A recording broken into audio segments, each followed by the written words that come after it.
오늘 함께 나눌 하나님의 말씀은 전도서 1장 1절에서 11절까지입니다.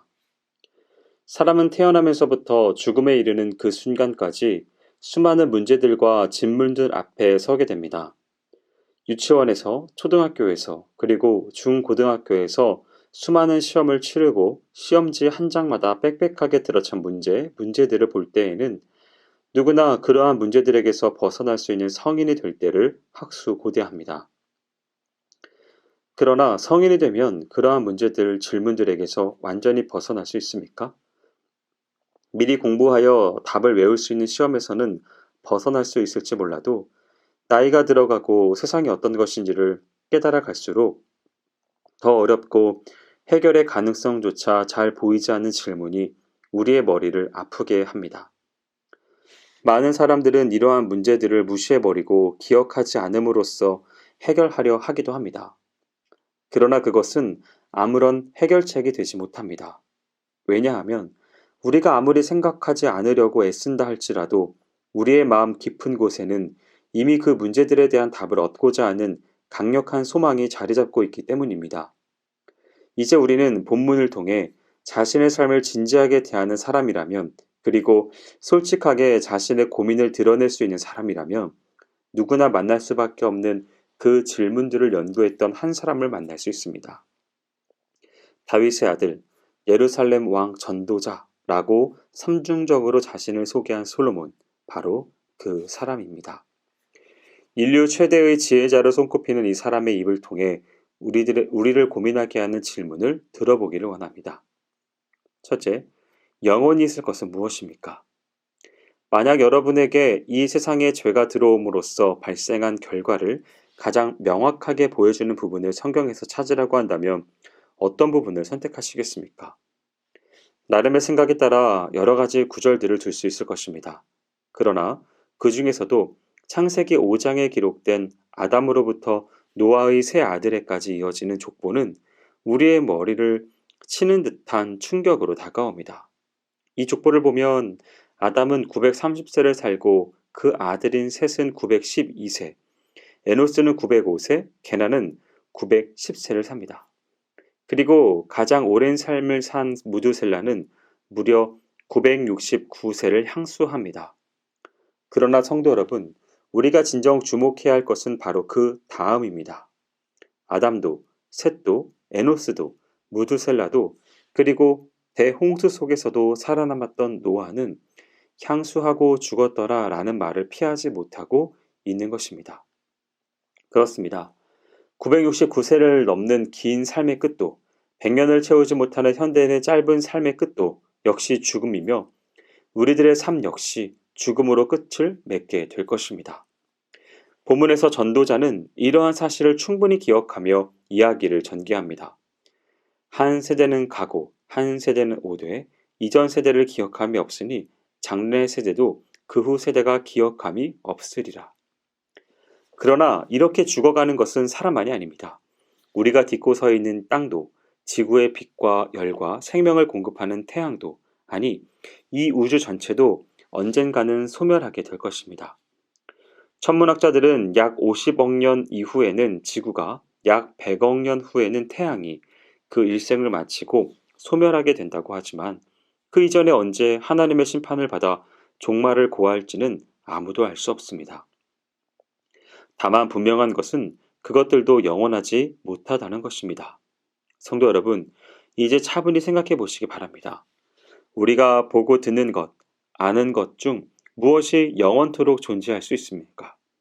여러분이 그토록 소중하게 붙들고 있는 그것 역시 얼마 가지 않아 사라지고야 말 것이 아닙니까? 그렇습니다. 이 세상에서 영원한 것이라고는 아무것도 없습니다. 모든 것이 끝이 있는 것입니다. 그래서 솔로몬은 본문에서 거듭거듭 모든 것이 헛되다고 말하고 있는 것입니다. 그러므로 성도 여러분, 우리는 이처럼 영원하지 못한 이 세상에 소망을 두지 말기를 원합니다. 없어질 이 세상의 것에 집착하거나 그것을 위해 살지 말길 원합니다. 우리는 오직 영원하신 하나님과 그 나라의 소망을 두고 그것을 위해 살아야 합니다. 그리할 때 영원하신 하나님은 우리에게 영원한 생명과 영원한 당신의 나라를 주어 영원히 복된 삶을 살게 하실 것입니다. 둘째로 생각해야 될 질문은 참 만족해하는 것이 무엇이냐는 것입니다. 인간의 욕심을 채우는 것은 불가능하다는 사실은 이미 누구나 잘 아는 사실입니다. 이 세상 어느 누구도 진정으로 만족을 누리지는 못합니다. 때로 자신의 삶에 만족한다고 하는 사람을 만날 수도 있지만 엄밀히 말하면 그의 감정은 만족이기보다는 체념에 가깝습니다. 물론 자신의 삶에 어느 정도 만족하는 사람이 잘못되었다고 할 수는 없습니다. 그러나 분명한 사실은 인간은 누구나 스스로의 힘으로는 억제할 수 없는 욕망을 가지고 있으며 이 욕망을 채울 수 없기 때문에 항상 갈등 속에 살아간다는 것입니다. 전도자, 즉 솔로몬은 이 문제를 범인들이 행할 수 없는 철저한 검증을 통해서 확증해 보았습니다. 그가 행한 방법은 사람들이 만족을 얻는 방법이란 방법을 모두 동원하여 보는 것이었습니다. 큰 사업을 벌여 성공하기도 하고 상상할 수 없을 만큼 많은 재물을 모아보기도 하고 아내를 많이 두어 보기도 했습니다. 그뿐만이 아닙니다. 예술적인 즐거움과 온갖 육신적 쾌락을 할 수 있는 대로 다 누려보았습니다. 또한 그는 하나님께서 특별히 주신 큰 은사를 가지고 있었습니다. 그러나 이렇듯 영화와 즐거움의 극에 달한 그의 입에서 나온 최종 결론은 놀랍게도 다 헛되어 바람을 잡으려는 것이더라 라는 것이었습니다. 성도 여러분, 솔로몬의 영화라는 이름으로 수천 년이 지난 오늘날까지도 기억되는 극도의 영화를 누린 그가 내린 결론이 이러할진데 과연 무엇이 우리를 만족해 하게 할 수 있을까요? 그렇습니다. 우리 인생은 이 세상의 것으로는 결코 참 만족을 누릴 수 없습니다. 그렇다면 우리가 참 만족을 누리기 위해서는 어떻게 해야 할까요? 그것은 우리 영혼의 출처가 되시는 창조주 하나님을 의지하는 것입니다. 오직 하나님만이 우리 영혼의 출처가 되시는 바 우리 영혼에 참 만족을 주실 수 있는 것입니다. 마지막으로 생각해 볼 수 있는 질문은 진정 새로운 것이 무엇이냐는 것입니다. 우리가 살고 있는 이 시대 사람들은 끊임없이 새로운 것을 찾고 있습니다. 가요도 최신 유행 가요만을 찾으며 의복도 최신 유행의 스타일만을 최고로 여깁니다. 오죽하면 신세대니 신인류니 하는 말이 새로 등장하고 젊은이들이 무슨 특권층인 것처럼 나이 많은 어른들을 움츠러들게 하겠습니까? 그러나 겉모양이 아닌 본질을 본다면 우리는 과연 새로운 것을 발견할 수 있을까요?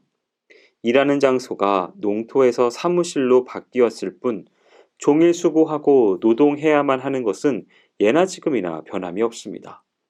새벽부터 눈을 뜨고 출근 전쟁에 교통지옥에 시달리며 일터로 나갔다가 저녁이면 돌아와 잠시 쉬다가 잠듭니다. 모든 사람이 이러한 일상을 반복하며 살아가죠.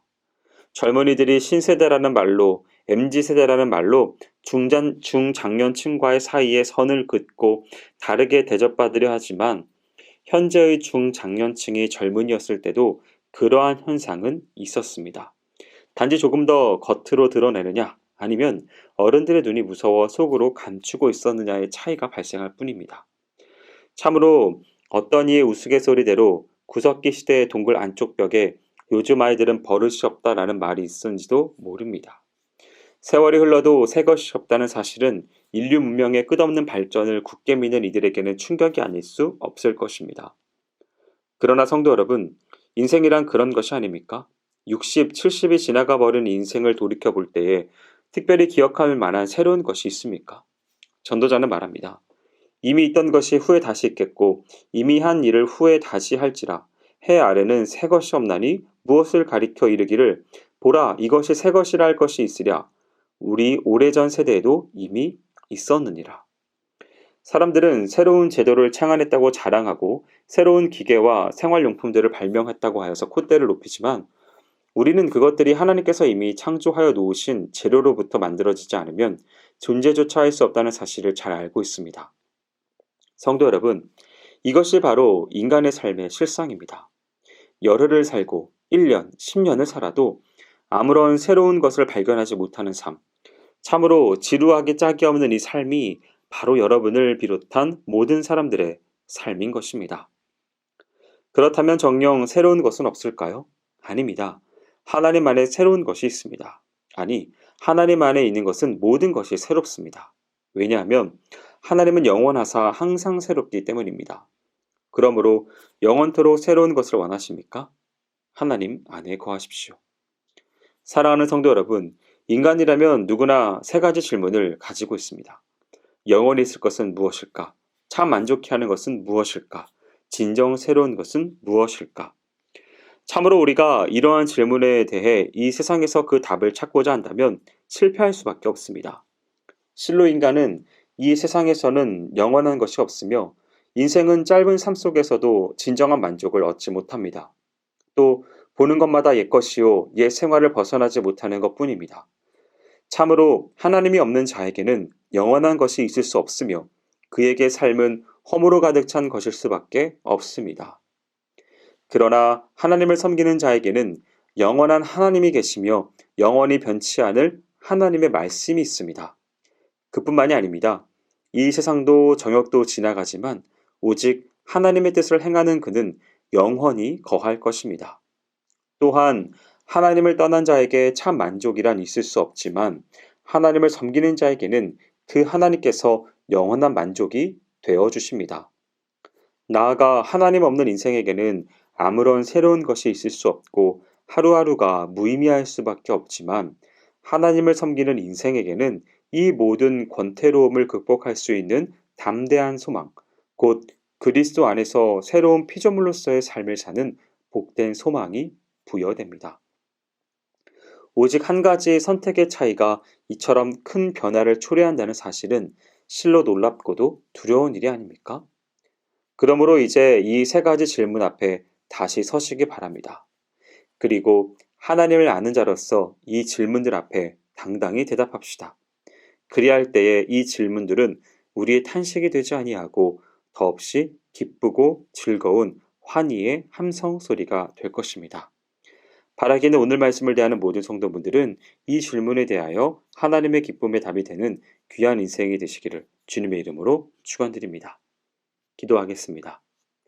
사랑 은혜가 많으신 하나님 아버지, 우리의 인생 가운데 있어서 전도자가 말하는 세 가지 질문을 살필 수 있도록 인도하여 주시니 감사합니다. 이 세상은 영원한 것이 없으며 참 만족해하는 것이 없고 새로운 것이 하나도 없음을 이 시간 바로 인식하게 하여 주셔서 이 모든 것들에 대한 유일한 답이 예수 그리스도 당신뿐임을 잊지 않게 하여 주시옵소서. 그리하여 하나님을 믿는 신앙 가운데 정말로 평안한 삶을 살아갈 수 있도록 기쁨의 삶을 살아갈 수 있도록 우리 가운데 역사하여 주옵소서. 행하실 주님을 기대하오며 모든 말씀 예수님의 이름으로 기도합니다. 아멘.